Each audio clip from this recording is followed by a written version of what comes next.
I'm glad I'm able to bring theistic evolution to the conversation. One of the things that I don't hear atheists talk about a whole lot is theistic evolution or evolutionary creationism or evolutionary theology, whatever terms you want to use. They'll often fight against young earth creationism, and fair enough, but I've seen less content about old earth creationism, for example, and much less about theistic evolution. I know that I've seen some atheists try to claim that theistic evolutionists are just engaging in a God of the gaps, where they're trying to like stick God in something that we don't have a phenomenal or a good explanation for. So like this comes up if you talk about the origin of life, for example, although that's slightly different than what evolution is talking about. But I think this criticism misunderstands the theological debate within theistic evolutionist circles about how God relates to evolution. Some theistic evolutionists have a teleological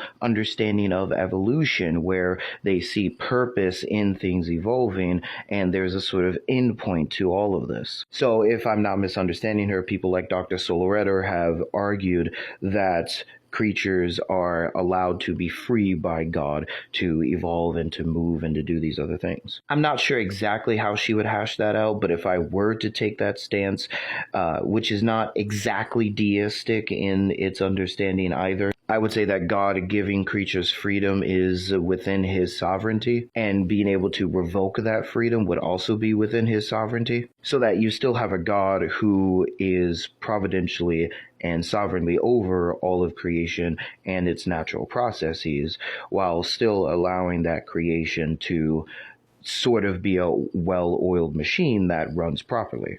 And there are supernatural understandings of evolution. I haven't done as much research in that area, so I couldn't tell you with as much detail exactly what the position is there. But they do want to argue that a supernatural understanding of evolution would fit better with the biblical witness, and that God is involved in the evolutionary process. Another thing I've seen is that people will say that evolution just doesn't need God.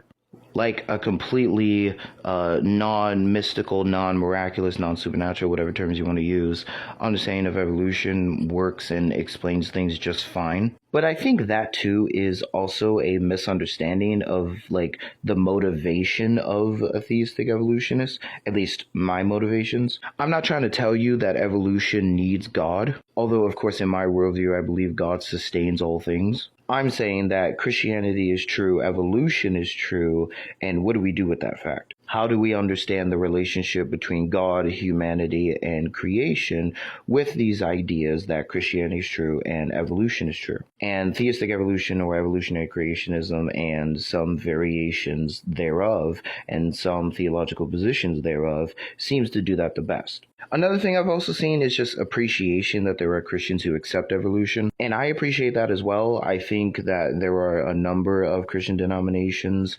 that have accepted or been open to evolution. I know that the Roman Catholic Church has been very open about being open to evolution.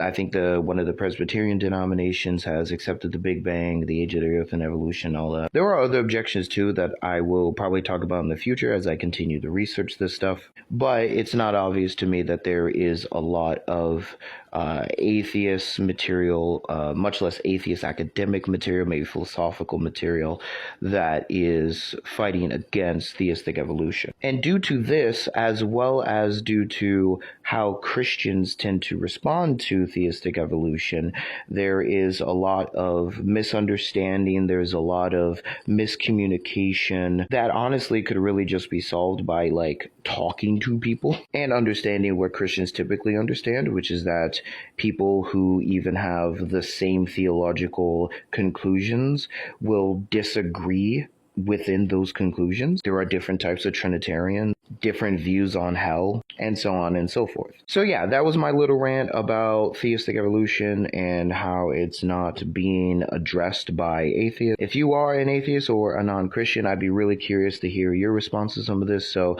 comment down below your thoughts. What do you think about theistic evolution? What are your objections to theistic evolution? And if you're interested in conversations about creation and science and these sorts of things, definitely follow me for more content.